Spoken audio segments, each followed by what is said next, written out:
UGC के नए regulation पर सुप्रीम कोर्ट में अहम सुनवाई। पिछले आदेश में शीर्ष अदालत ने जाति आधारित भेदभाव की परिभाषा से संबंधित नए नियमों को अस्पष्ट बताते हुए लगा दी थी रोक। इंडियन यूथ कांग्रेस के अध्यक्ष उदय भानु चीप ने बीजेपी सांसद पर साधा निशाना, कहा बिगड़ा हुआ है कंगना का मानसिक संतुलन। कंगना रनौत ने राहुल को बताया था टपोरी। कांग्रेस सांसद राहुल गांधी की ब्रिटिश नागरिकता पर इलाहाबाद हाईकोर्ट की लखनऊ पीठ में सुनवाई। याचिकाकर्ताओं ने लखनऊ के एमपी एमएलए कोर्ट के आदेश को दी है चुनौती। सीएम रेवंत रेड्डी का बीआरएस प्रमुख केसीआर पर करारा हमला, कहा 1 करोड़ से ज्यादा वेतन लिया लेकिन विधानसभा में अब भी गैर हाजिर। बीजेपी ने गोवा, कर्नाटक, नागालैंड और त्रिपुरा की 5 विधानसभा सीटों पर होने वाले उपचुनाव के लिए कैंडिडेट्स के नाम का किया ऐलान। 9 अप्रैल को होगी वोटिंग। आम जनता उन्नयन पार्टी के फाउंडर हुमायूं कबीर का बड़ा ऐलान, कहा बंगाल में 182 सीटों पर चुनाव लड़ेगी उनकी पार्टी। बीते साल टीएमसी ने किया था निष्कासित। ओडिशा अस्पताल में आग लगने की घटना के 2 दिन बाद 4 अफसर सस्पेंड। विपक्ष ने बताया दिखावा, हादसे में जा चुकी है 12 लोगों की जान।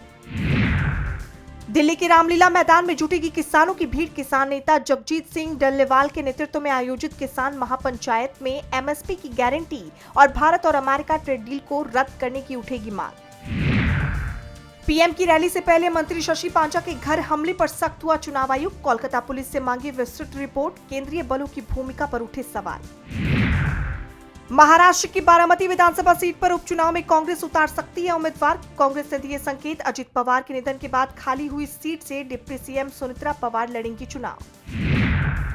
इजराइल को चुकानी होगी कीमत। राष्ट्रीय सुरक्षा प्रमुख लारीजानी की जान जाने पर भड़के ईरान के सुप्रीम लीडर मुज्तबा खामेनी, कहा इंसाफ होकर रहेगा। हॉर्मुज को खोलने के लिए अमेरिकी राष्ट्रपति ट्रंप का बड़ा बयान, कहा ईरान के खिलाफ उतारेंगे हजारों अमेरिकी सैनिक। खर्ग द्वीप पर हो सकता है कब्जा। दुनिया की सबसे बड़ी गैस फील्ड पर इजरायली हमले के बाद ईरान का पलटवार। कतर की एनर्जी साइट पर मिसाइल अटैक। दुनिया की दूसरी सबसे बड़ी एलएनजी सप्लाई सुविधा को भारी नुकसान। ईरान के साउथ पार क्षेत्र में प्राकृतिक गैस ठिकानों पर इजरायली हमले को लेकर अमेरिकी राष्ट्रपति ट्रंप ने दी सफाई, कहा हमले की नहीं थी जानकारी। इस पैमाने की हिंसा और तबाही की नहीं दी जा सकती इजाजत। पाकिस्तान अमेरिका के लिए सबसे बड़ा परमाणु खतरा। अमेरिकी इंटेलिजेंस चीफ तुलसी गबार्ड की 2 टूक। रूस, चीन और उत्तर कोरिया को भी बताया खतरा। अमेरिकी राष्ट्रपति डोनाल्ड ट्रंप ने तेल लागत घटाने के लिए उठाया बड़ा कदम। जोन्स एक्ट में दी 60 दिन की छूट। अमेरिकी बंदरगाहों के बीच माल ढुलाई के लिए अमेरिकी झंडे वाले जहाजों की जरूरत पर लागू होगी छूट।